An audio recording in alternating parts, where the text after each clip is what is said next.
जो व्यक्ति अपना कल्याण करना चाहते हैं, लेकिन तीर्थंकर वो होते हैं जो अपना कल्याण नहीं करना चाहते हैं, उनका भी जो कल्याण कर देते हैं वह तीर्थंकर होते हैं, जो तरते भी हैं और तारते भी। तारने का क्या मतलब है कि जिन्हें नहीं सुधरना है उनको भी सुधार देते। ध्यान रखना, अपन किसको सुधारते हैं? जो सुधरना चाहता है। अपन कहते ना कितना भी बोलो महाराज अब सुधरना ही नहीं चाहता, हमने तो कहना ही छोड़ दिया।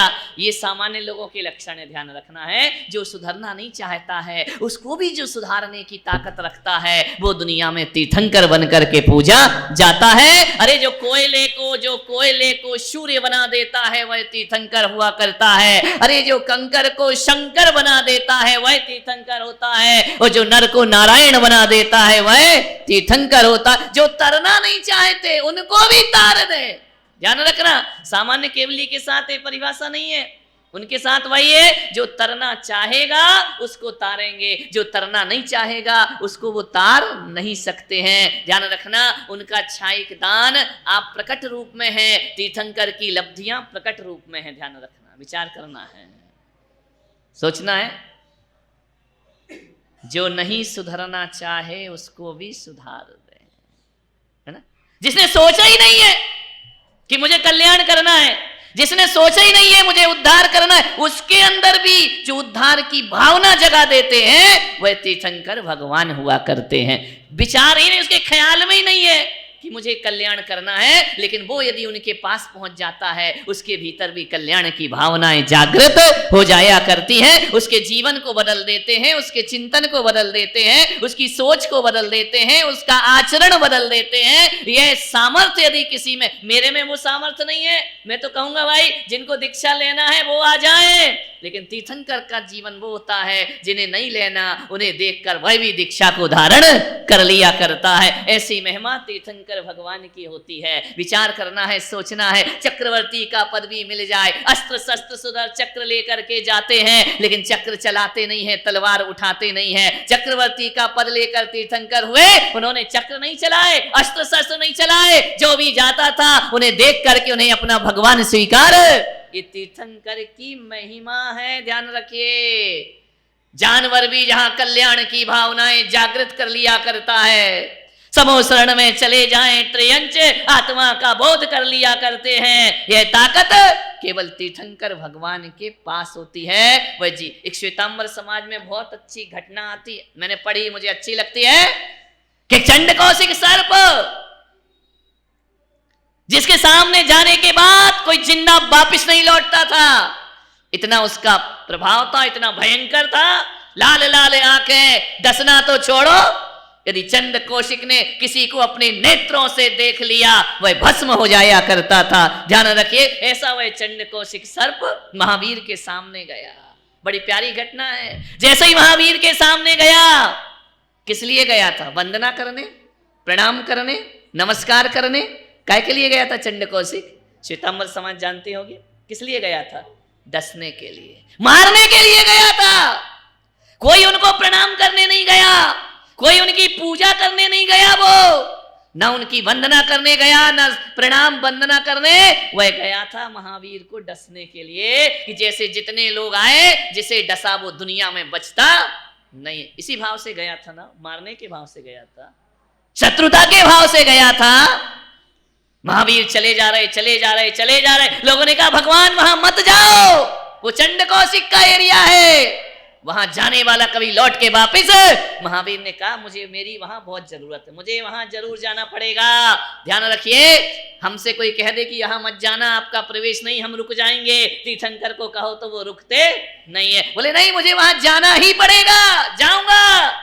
जैसे ही गए, चंड कौशिक ने देखा कौन चला आ रहा है तेजस्वी निडर होकर के, मेरे नाम से लोग कांप जाते हैं, मेरे जहर से लोग दुनिया में बचते नहीं है, ये कौन चला आ रहा है मेरे सामने? महावीर चल रहे, महावीर का पंच कल्याणक महोत्सव हो रहा है अपने यहाँ। विचार करिए, तूफान की तरह महावीर चले जा रहे। जाकर क्या बोला चंड कौशिक का? अपने लाल लाल नयन करके, लाल लाल लोचन करके अपनी जिह्वाओं को बाहर निकाला। तुम्हें मरने से डर नहीं लगता है? महावीर देख रहे हैं, मुस्कुरा रहे हैं, कुछ नहीं कर रहे हैं। महावीर ने देखा, कुछ नहीं बोला, ना ज्यादा उपदेश दिया, ना नमोकार मंत्र सुनाया। महावीर ने ना उसको प्रवचन सुनाए, बस एक ही शब्द बोले, एक ही शब्द बोले, इसे भड़कने दो, भड़कने दो। कितना क्रोध में भड़कता है, क्रोध में लाल लाल हो जाता है। महावीर कहते चंड कौशिक शांत हो जाओ, शांत हो जाओ। केवल एक ही शब्द कहा कि शांत चंड कौशिक। ये कौन है जो ऐसे शब्द बोल रहा है, जो मेरे भीतर को बदलने का प्रयास कर रहा है? ध्यान रखना, वो कोई कल्याण के लिए नहीं गया, कोई भक्ति के लिए नहीं गया, शत्रुता लेकर के कहा। महावीर ने कहा कि शांत हो जाओ। इतना शब्द सुना, चंड कौशिक शांत हुआ, लेकिन पूर्णतः शांति नहीं। कहा जाता है कि दंश प्रहार किया, श्वेत रुधिर रक्त दूध की धार बह गई। चंड कौशिक देखता है, ये कौन है जो भयंकर को शुभंकर बना रहा है? ये कौन है जो मुझे बदलने का प्रयास कर रहा है? ये कौन है व्यक्ति जो मेरे जीवन में भावनाओं को परिवर्तित कर रहा है? ध्यान रखना, चंड कौशिक से इतना ही कहा महावीर ने कि केवल शांत हो जाओ, शांत परिणामों से जियो, ये तुम्हारे जीवन का लक्ष्य नहीं है। आपको मालूम होगी, वह घटना कहती है कि चंड कौशिक का जीवन केवल महावीर को देखने से परिवर्तित हो जाया करता है। विचार करिए, क्या किया भगवान महावीर ने?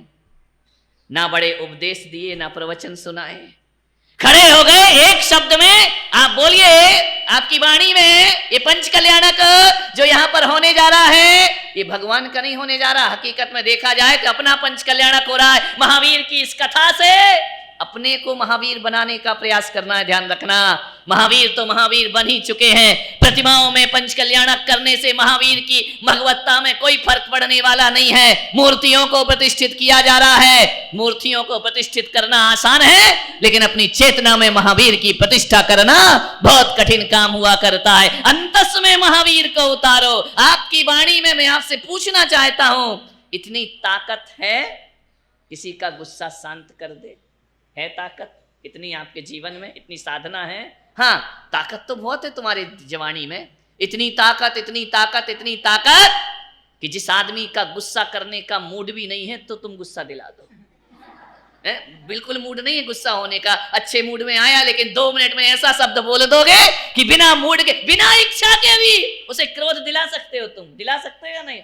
कोई मूड नहीं, बेचारा अच्छे फ्रेश मूड में आया था, शांति से आया था, जाके बैठूंगा, बातचीत करूंगा, एक शब्द ऐसा बोल दिया, उसका मूड बदलने की ताकत तो तुम्हारे अंदर भी है। ध्यान रखना, शांत को क्रोधित कैसे किया जाता है ये तुम्हारी आदत है, और क्रोधी को शांत किया जाता है ये तीर्थंकर की आदत हुआ करती है। ध्यान रखना, वो क्रोधित को शांत कर देते हैं, हम शांत को क्रोधित कर दिया करते हैं। जो लड़ना नहीं चाहता उसे लड़ने को तैयार कर दिया करते हैं, जो विरोध नहीं करना चाहता उसको विरोधी बना लिया करते हैं। शब्दों में बड़ी ताकत है।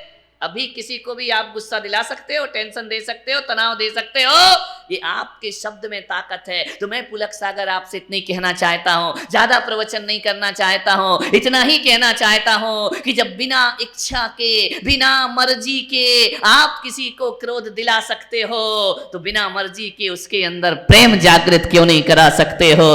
प्रेम जागृत करा दो तो तुम्हारा पंच कल्याणक मनाना। इतना ही अंतर है तीर्थंकर में और सामान्य लोगों में। हम उल्टी चीज पे चलते हैं, हमारा सोच नेगेटिव हो जाता है, तीर्थंकरों का सोच पॉजिटिव होता है। उन्होंने भयंकर को शुभंकर बना दिया, चंड कौशिक को देवगति का पात्र बना दिया। ध्यान रखना, हमारे भगवान के हाथ में अस्त्र शस्त्र नहीं होते हैं। ध्यान रखना, कोई तलवार भाला बर्छी नहीं हुआ करती है, कोई अस्त्र शस्त्र उनके पास नहीं होते हैं। मैं आपसे पूछ रहा हूं, क्यों नहीं होते हैं? क्यों नहीं रखते? दुनिया के जितने ईश्वर हैं सबके हाथ में अस्त्र शस्त्र हैं, तुम्हारे भगवान क्यों नहीं रखते? तुम्हारे भगवान कैसे बैठे हैं? चाहे दिगंबर हो या श्वेतांबर हो, कैसी बैठी है मूर्ति? 2 ही मुद्रा है अपने भगवान की, तीसरी है ही नहीं। या खड़गासन, या चाहे श्रृंगारी मूर्ति हो, चाहे दिगंबर मूर्ति हो, आसन 2 ही है। आसन 2 ही है। कौन कौन से? खड़गासन और लेटे हुए हैं क्या अपने भगवान? नहीं। गुस्से में है क्या अपने भगवान? किसी को मारते हुए हैं क्या अपने भगवान? आशीर्वाद देते हुए हैं क्या अपने भगवान? नहीं, उनकी 2 ही मुद्रा हैं। कौन सी? खड़गासन और इसको कौन सी मुद्रा बोला जाता है? बोलो।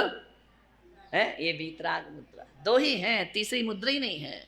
जैनों के भगवान के दो ही आसन हैं, या खड़गासन मूर्ति मिलेगी या लेटे आसन में अपना भगवान नहीं है, किसी पर सवार अपना भगवान नहीं है, वह केवल बैठे हैं और खड़े हुए हैं, अस्त्र शस्त्र नहीं रखते हैं। क्यों क्यों नहीं रखते? क्या वजह है? अस्त्र शस्त्र क्यों नहीं रखते? तलवार क्यों नहीं रखते? त्रिशूल क्यों नहीं रखते? भाला क्यों नहीं रखते हैं? ऐसे क्यों बैठे हुए? बोलो। तुम यही कहोगे उन्हें किसी का डर नहीं है। ध्यान रखना, आदमी दो ही चीज में जीता है पूरी जिंदगी। हम अपनी जिंदगी में दो ही चीज रखते हैं, या तो डर डर के जीते हैं या डरा डरा के जीते हैं। तीसरा कोई काम है क्या अपने का? तीसरा कोई काम करते सुबह से शाम?